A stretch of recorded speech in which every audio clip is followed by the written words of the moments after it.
Hi, this is Sun. Today I'm going to tell you about my spiritual journey and how it all started. And I got inspired to make this video today because tonight I'm leaving for a retreat held in Huntington Beach, California. This 4-day workshop is led by Eckhart Tolle on the topic of conscious manifestation. And because Eckhart's teaching is what opened me up completely about 8 or 9 years ago, and my spiritual journey all started with his book, The Power of Now, I thought this was a great timing for me to share my experience of taking his teaching into my life. So in this video, you will be able to learn some basic teachings of Eckhart Tolle laid out in his book, especially The Power of Now, and also how it can impact your life if you live according to his teaching of presence and the surrender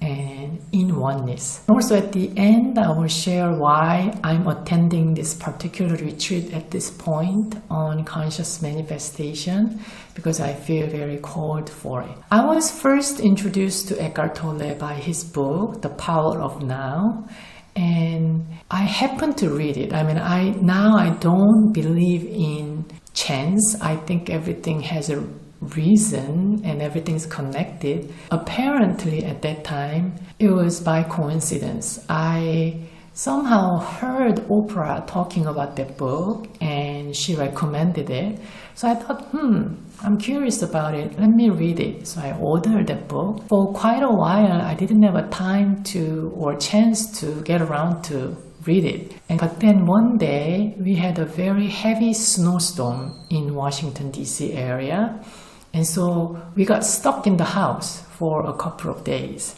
No work, no daycare, so my husband, me, and my 2 young boys were at home. And then I started reading this book in the living room with fireplace on, and the kids were running around, playing as usual. And then I was in a sofa, and as I began to read and really get engaged with teaching, my mind started to get really quiet and my heart started to get very light. And it's no wonder now, but at that time it was very refreshing.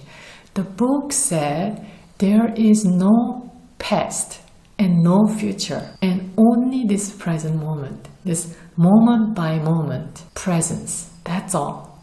And our life is this one continuous present moment. I was never not in the present moment in my entire life. And that teaching really hit me hard, and I started feeling really light. All I'm responsible for in my life is now. That's it. And also it was talking about the possibility of being free from thoughts and how our thoughts keep us trapped in the past or future, the illusion of time. And then as I listened to it, I really started to understand what he was saying. It's very true. There's only present moment, and a lot of thoughts that we have in our mind about past or future are useless. They're not really productive. It's a lot of times it's worries or anticipations. It's kind of taking us away from this present moment and presence of being. And so as I started to read all these books, I started to really feel what he was talking about. Started to feel really light and very still inside of me. And so I kind of wanted to explore this internal a presence sensation more. So I went into the room and sat down and closed my eyes. And that was my first meditation ever in my life. And also that meditation was nothing special. It was just sitting quietly in this place and sensing the stillness in me, and this open, wide sensation of presence.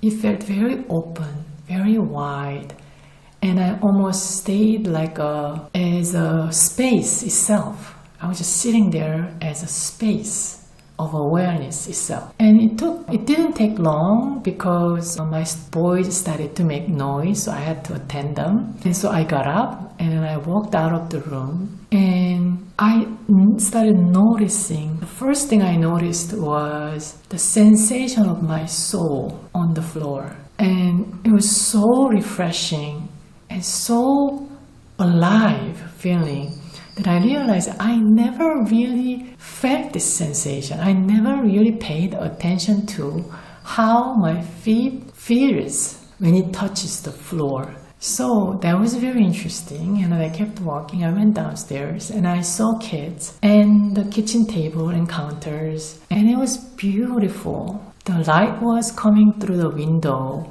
and reflecting off of cups and plates and the food that kids had on their plate, like, some apple pieces or some, snacks, and the wrapping papers of that. What is that?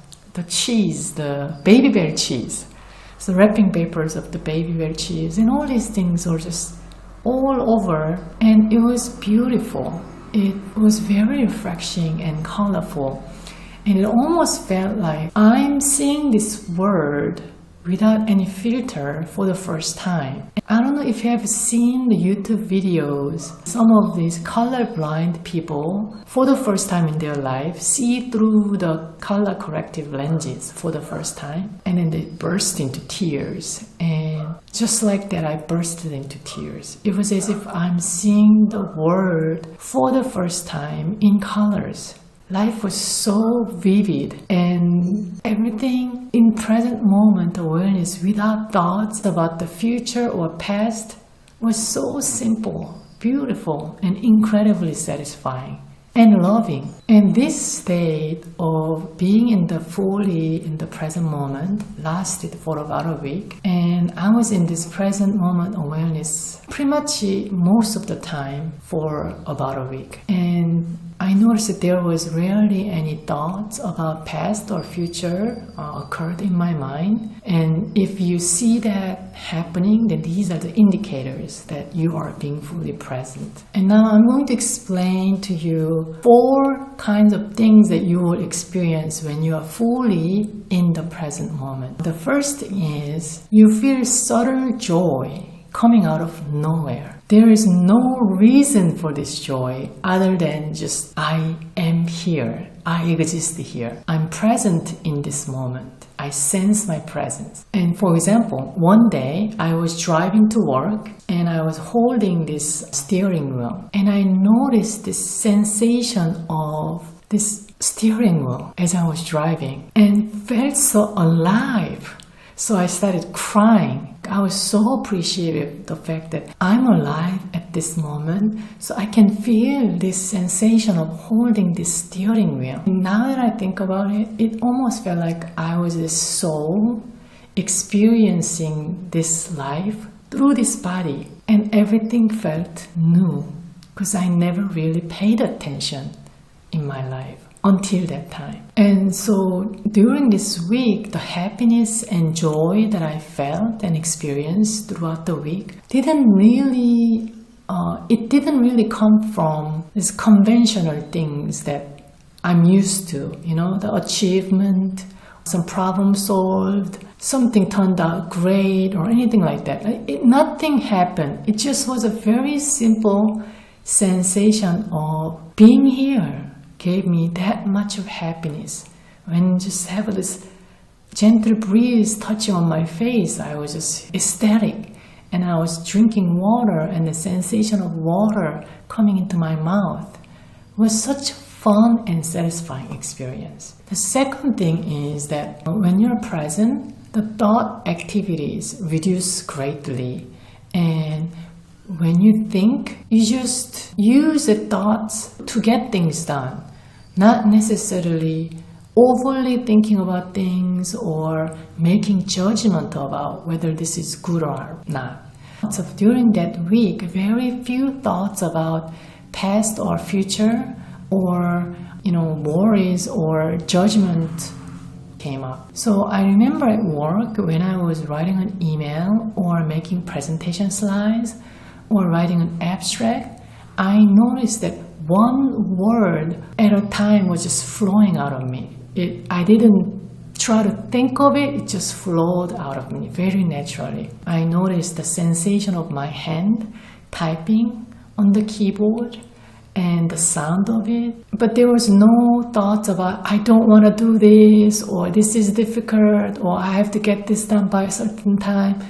None of these thoughts came up, and so my energy was fully in the present moment. And then the third thing that will happen when you are fully in the present moment is when you listen 100%. I remember there was a couple of guest speakers that came to my workplace at that time. I think it was third or fourth day, a couple of guest speakers came and gave a talk. And I remember being completely fully engaged and fully listening to the talk. And I did have a question at the end. I might ask a question, but it was very spontaneous. I didn't plan ahead. And that was quite different from usual because, like I was always, the English language is my second language. I always tend to think twice and 3 times and practice and rehearse my questions in my head while listening to the speaker. And, that was kind of a habit that I developed throughout my PhD program when I felt like I have to ask good questions at the end. But during this week,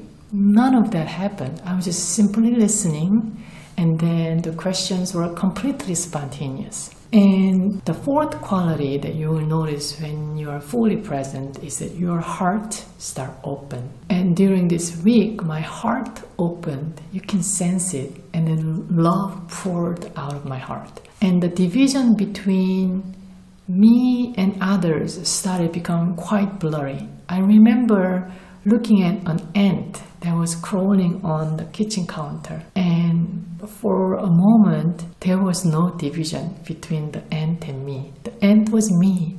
I was the ant. It was just incredible love and empathy just flowed out of my heart. And so that's when I realized that when you are in the presence and your heart opens, it becomes completely natural to treat others like yourself. I could not kill that ant. I could not, normally I would just wipe it out with some sort of like papers, or I will put out some ant traps to kill the possibility of, other ants gathering and, overflowing in the kitchen. But I couldn't do that because I felt amazing amount of empathy toward that ant. And so that's when I realized that teachings of Jesus saying love thy neighbors, or the Buddha's teaching of have mercy on all living things, in all these teachings, these are not actually prescriptive teachings. I realized that they were simply describing their inner state. When you are in this fully present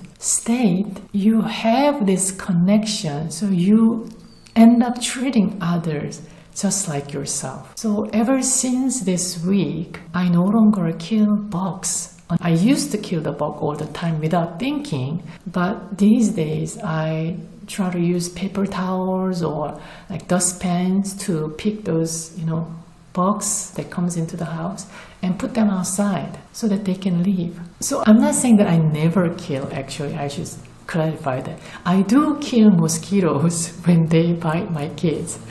But if there is a way for me not to have to kill bugs, then I will find a way. And I just want to let other things, living things, live their life, right? And another thing that I don't do is I don't pick the wild flowers on the field. I used to love flowers and pick them and just appreciate it and bring it home or something like that without thinking. But I no longer do that. I do buy flowers at the store, the flowers that are already cut and on sale on the market.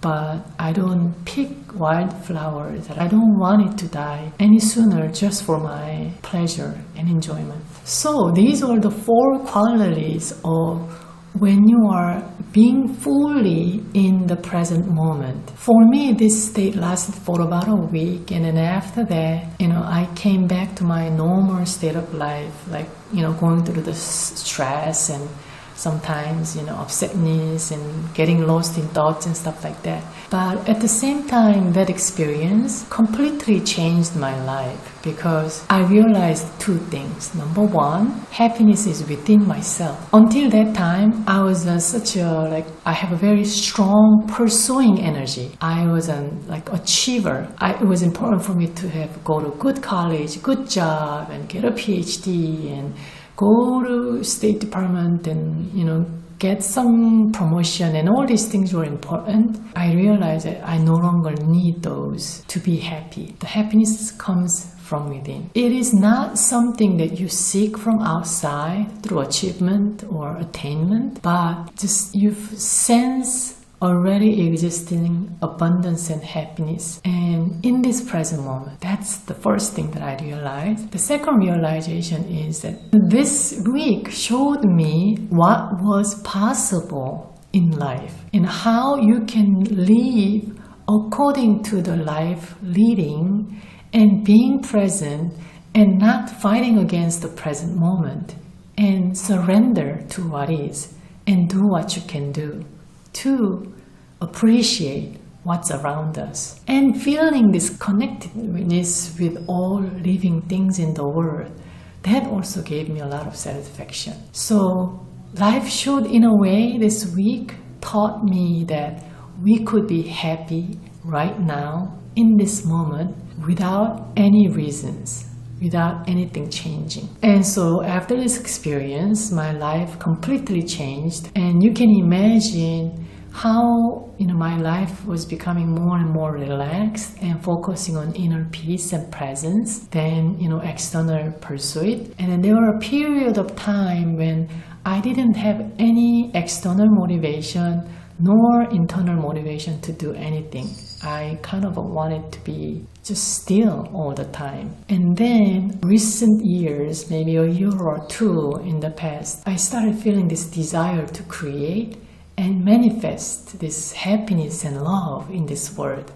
And so, but at the same time, unlike when I was in a very peaceful, quiet state, as I started kind of making this YouTube video or start writing in Korean and stuff like that, I saw my peace and calmness and stillness started getting influenced by my thoughts about the future and how I should do things and things like that. So it becomes more demanding to be really present in this because these challenges are arising in the manifestation process. So that's why when I heard that Eckhart Tolle has this conscious manifestation workshop, I became very, wow, this is very well timed. I'm inspired and I want to be part of this. So I'm really looking forward to attending this retreat in this present moment. And I plan to share some more stories and inspirations that I gained from this retreat. So stay tuned. Thank you for listening and see you again. Bye.